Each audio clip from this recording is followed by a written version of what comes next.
Hey guys, it's me one more time with Riled Up. This is Drea Riley. So before I did like a quick prelude that had all my faux pas, my political leanings, whatever. And if you paid attention to the last vlog, it was just a breakdown of quick reviews of sort of shortish reads. I know I put Bound and Fallen into that category of really short reads. They're not. They're not short. They're pretty decent sized books. Can't remember exactly how long. So they actually should have been in this section with the epic reads, but like I said, at the top of the hour or the top of the segment, I'm just going down the list, in the order kind of that I read them. So in this little section, real quick, I'm gonna tell you some authors: R.W. Shannon, who I'm gonna start with, and then Janet Eckford, and of course, fantabulous J&J, and then I'm gonna do some new releases. Starting with Janet Eckford, A Time for You and A Time for Me. Again, over at Beautiful Trouble Publishing. One of the sweetest stories I've ever read. It just really, it's a shifter story. Kind of follows along the lines of, again, finding love, finding your soulmate, and how you build around coming from a point or a time that was really tragic to what you do with, how do you handle coming from such a tragic situation into a time where it's joyous and new and glorious and clean, and not just how you as the main character would deal with that, how it affects you, but how people around you tend to want to treat you. Their expectations of how you might feel or how you should react or what's best for you. This story kind of really, really centers in and deals with that, and I think that you will totally enjoy it. My understanding is that it's actually maybe part of a series that she has going. I need to get with her and find out about that because I was really, really intrigued by the story and the characters and the backstory that's there. I got to know more about that. Leading into J&J with the Tyrannosaurus Rex. I have dibs, I have dibs, I have dibs. I'm not going to list all the things that I have dibs on. I'm just going to say that Quipsarius is my new official grandpa. If you are ready to laugh, if you are ready to go on an adventure, everything that J&J in their universe, I just call it the J&J universe because all of their stories tend to sort of weave in and out. The otherworldly characters from Jeannie's stories kind of leach into the J&J stories, and the Wild Wild West, the Wild Wild series. People leach in. This universe is just so fantabulous. There's always going to be some oh hell nah, some motherfuckerishness, which is a new term that was used in the Tyrannosaurus Rex sex book. But some motherfuckerishness. I have had 6 people tell me that they cannot wait to get to work after reading the book so they can use that term on somebody. So you really, guys, if you're wanting a good belly laugh, if you want hot sex, if you want to be mad because you didn't get dibs because we read it before you, you really want to get that. You really, the only thing that I ever have to say is because we have to wait so long in between J&J books.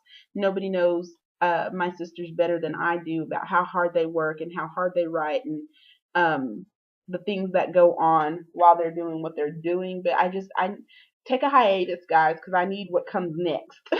I need what comes next. I don't know what else to say about that other than pick that up over at BTP. And then let's, sorry about you if you didn't get any dibs. Moving right along, let me talk to you about epic long reads. There were times when I was sleepy while reading this, but I could not put the book down. I could not close my laptop. I could not put my e-reader down. R.W. Shannon has this book called Nocturne. I've never ever read anything by R.W. Shannon before, and I know she's been picking at me on Facebook going, Drea, what did you think? Or you said you have questions. I just need to know when the next book is coming.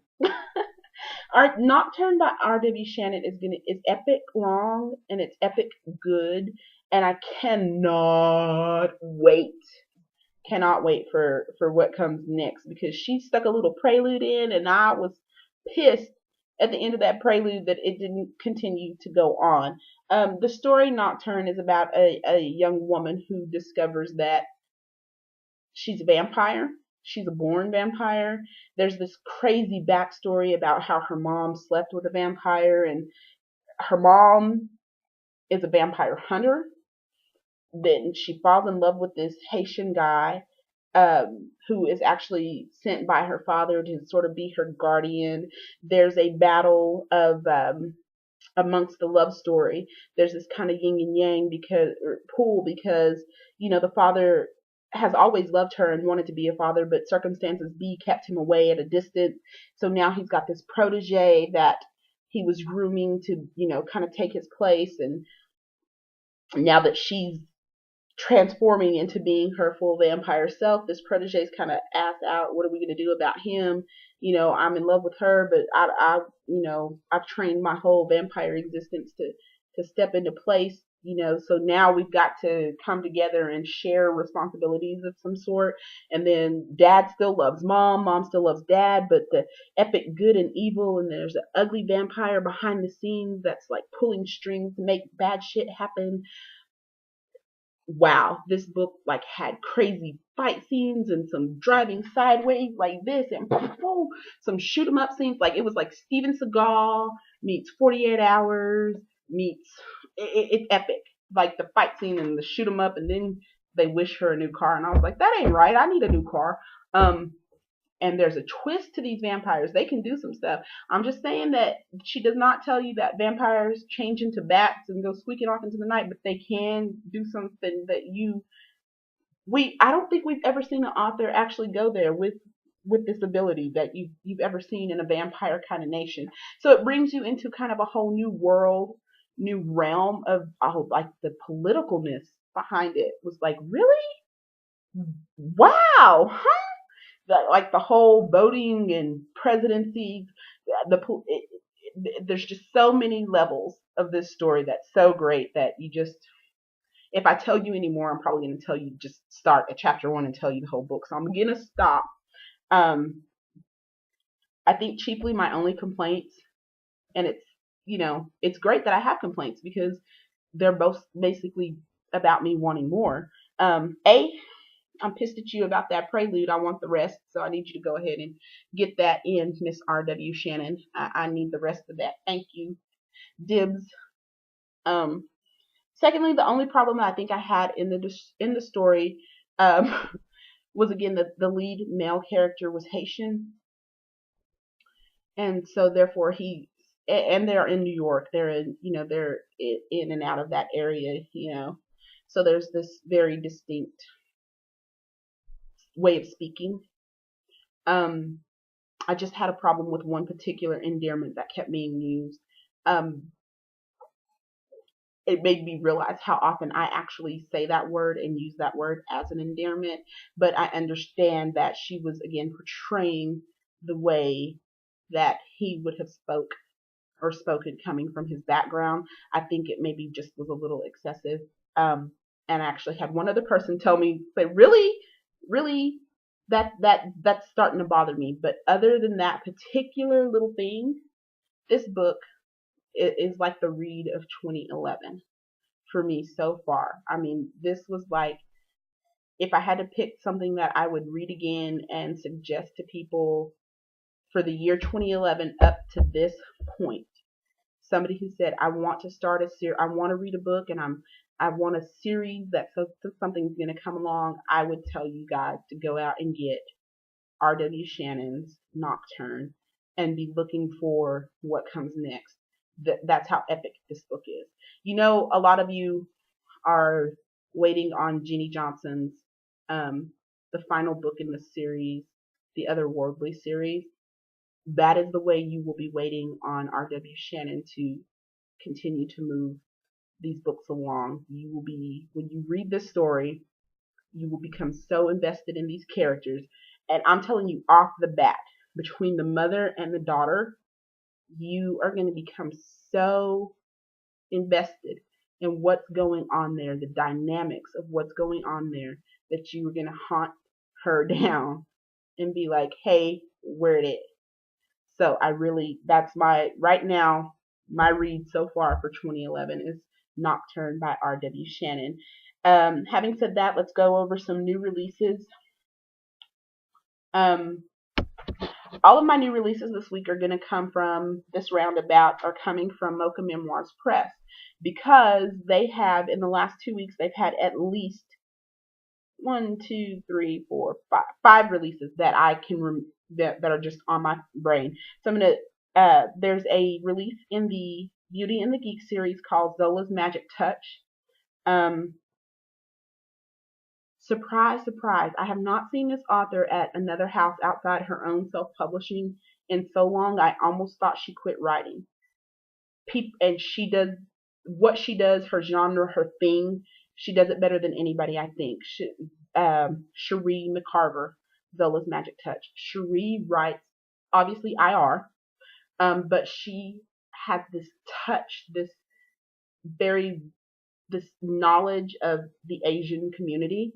So she writes these very beautiful Asian men, African American woman stories that I can't wait to get this. She hasn't done anything for a minute that I'm aware of, so I'm excited to read that one.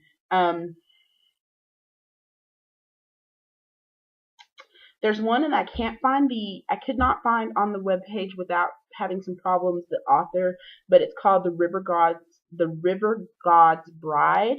So if someone knows the author of that one, or someone can get to it, my internet was going crazy. That's a new release over at Mocha Memoirs Press. Also, now I don't want to mess up this author's name, and I'm sorry, but is it Valjeanne? It's VALJEAA or JEANNE Jeffers. She has The Switch. Somebody find out how to pronounce that for me so that I can correct that the next time around.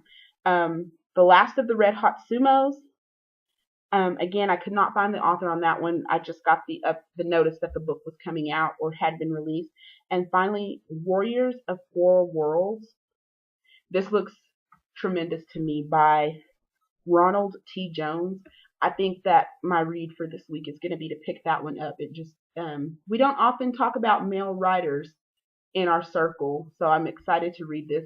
And again, if you're a new writer, if you're interested in starting, Mocha Memoirs Press is still taking submissions, not just in IR genres, but fantasy and sci-fi. They have a home for you there. If you are a fantasy or a sci-fi writer, check out Mocha Memoirs Press. Also, Shahrazad mainly does invite only, but Little Birdie told me that she might be holding some submission calls soon for new authors who are out there, so you might want to check her out. And as always, BTP, again, is holding some submission calls. Having said that about these 3 publishing houses, read the submission guidelines, understand the submission guidelines, and don't come back to Jayha Leigh if you don't follow the submission guidelines. They're there for a reason. They are very strictly enforced, and we want to see your works really soon. We're excited about it, but don't be don't be shocked if you send some BS and you get a no thank you, or worse, when you'll probably get either no response or a worse response if you send some crap. So having said that, this is Jayha Leigh. Thanks guys for waiting for me while I convalesced. I was so ill. Thank you for all the prayers and the thoughts and the kind words, and those of you who offered to try to order me food.